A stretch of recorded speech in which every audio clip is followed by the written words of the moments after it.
Peptides are one of the most talked about topics in medicine right now. Fat loss, healing, muscle, brain, hormones. Everybody is asking about them. And honestly, I think that curiosity is a good thing, because some of these are genuinely remarkable. Some are still waiting for proper human evidence, and some I want you to be careful with. Today, I am going to walk you through the 10 most powerful peptides people are using right now, what each one does, what the science says, and where you need to be cautious. Let us start with the ones everyone asks about first, fat loss, the fat loss peptides. Because let us be honest, this is why most people find this topic in the first place. Number 1. Semaglutide. You know this one already. Ozempic, Wegovy. FDA approved. Clinically proven. One of the most prescribed medications in the world right now. It is a GLP-1 receptor agonist. It mimics a hormone your gut naturally releases after eating. It slows digestion, signals your brain that you are full, improves insulin sensitivity. Clinical trials show an average weight loss of around 15% of body weight over 68 weeks. Side effects include nausea, constipation, and decreased appetite, especially in the beginning. But here's the thing. This one has the data. This one has the safety record. It is a real medicine, prescribed by real doctors, with real oversight. If fat loss is your goal, this is where the conversation starts. Number 2, Tirzepatide. This one goes a step further. Mounjaro, Zepbound. FDA approved. A dual agonist. It targets both GLP-1 and GIP receptors simultaneously. GIP is a gut hormone that improves how your body handles fat storage and insulin response. Together, the two receptors work better than either one alone. Clinical trials show up to 22% weight loss. People on Tirzepatide are 3 times more likely to lose 15% of body weight compared to Semaglutide alone. Same side effect profile, mostly digestive, mostly manageable. If Ozempic impressed you, Tirzepatide impresses more. Number 3, Retatrutide. This is the one generating the most excitement in medicine right now. A triple agonist, GLP-1, GIP, and glucagon, all 3 receptors at once. In December 2025, the Phase 3 Triumph-4 trial published its results. 445 participants, 68 weeks, average weight loss of 28.7% at the highest dose. That is over 71 pounds lost, on average. It also reduced knee joint pain significantly. And the pain relief happened faster than the weight loss. That tells us it is reducing inflammation directly, not just because of the weight loss. However, Retatrutide is not FDA approved yet. Earliest approval is expected mid-2026 to early 2027. If you see it being sold online right now, please be very careful. You have no way to verify what you are actually buying. Number 4, Tesamorelin. This one works differently from the GLP-1 drugs. It is a growth hormone releasing hormone analog. It signals your brain to produce more of your own natural growth hormone. FDA approved, specifically for reducing excess abdominal fat in people with HIV-related lipodystrophy. A 2010 clinical trial showed an 18% reduction in visceral fat compared to placebo. Some physicians prescribe it off-label for general abdominal fat reduction. It works more gently than direct growth hormone because it works through your body's own system. If this interests you, a prescription path actually exists. Talk to your doctor. Number 5, AOD9604. This is a fragment of human growth hormone, specifically the fat-burning portion. The idea is that it targets fat breakdown without affecting blood sugar or other hormones. One clinical trial showed about 2.6 kilograms of weight loss over 12 weeks. Modest results. Not FDA approved for fat loss. Mixed evidence. Interesting concept. But the results have not matched the marketing yet. I would not place this one at the top of my list personally. The healing peptides. These are the ones people in fitness circles call the Wolverine peptides. The claim is that they heal you faster than time and rest ever could. Let me tell you what the science actually says. Number 6, BPC 157.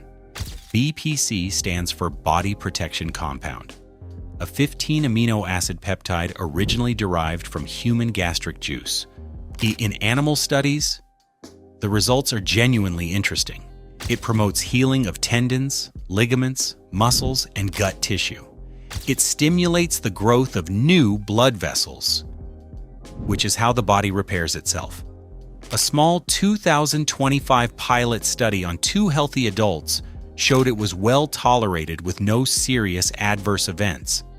An earlier study showed 87.5% of patients reported significant knee pain relief after injections.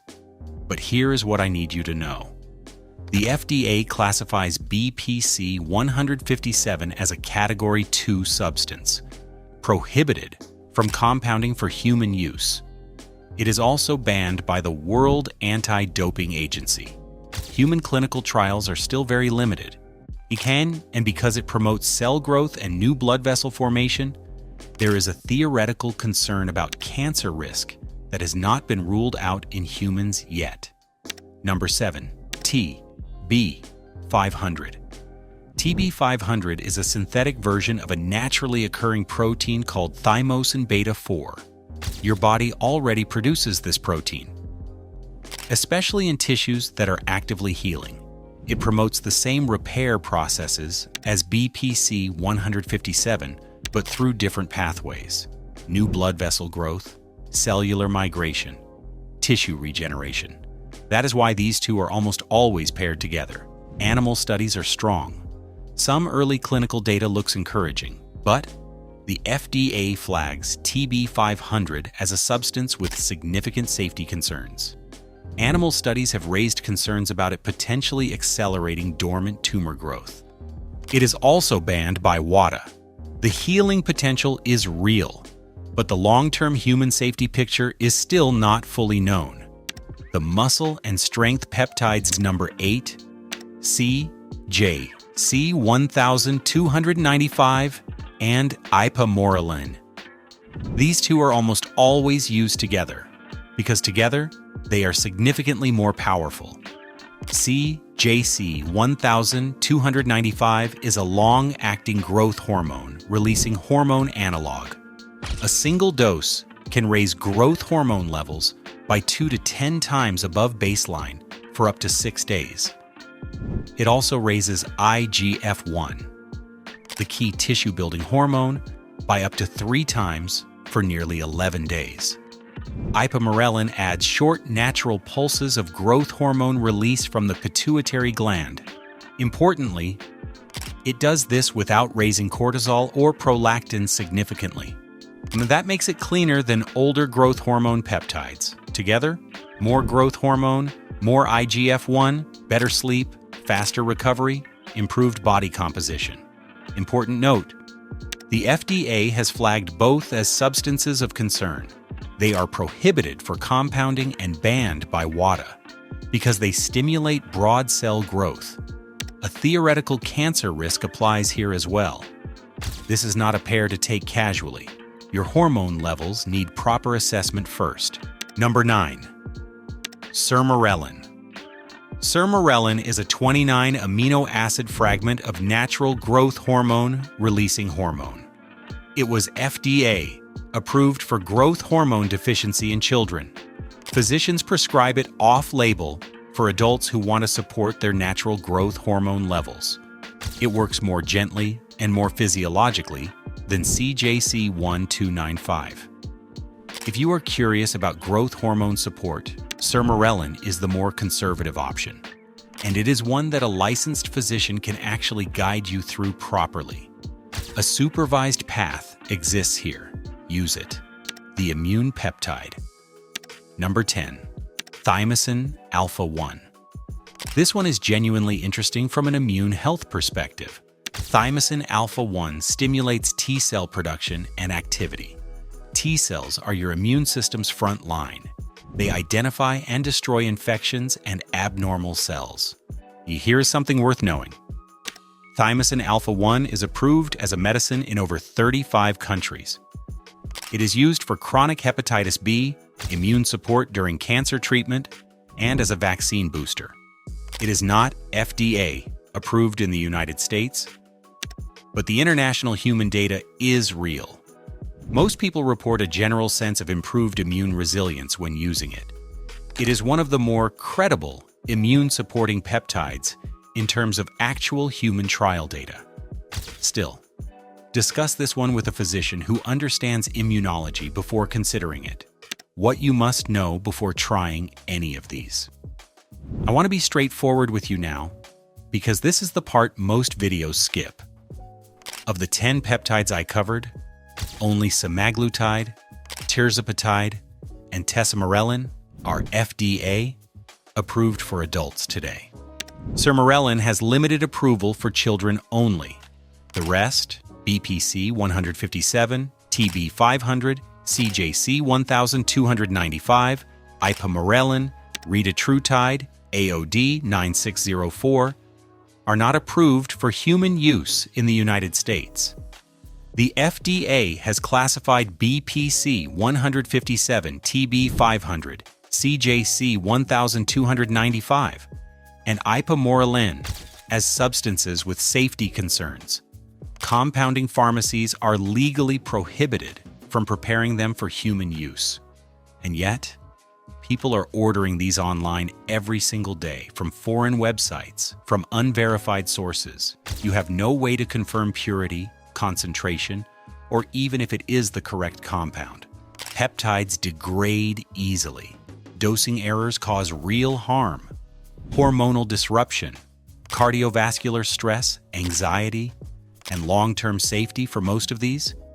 We simply do not know yet the right way forward. So what should you do if you are curious? Start with your doctor.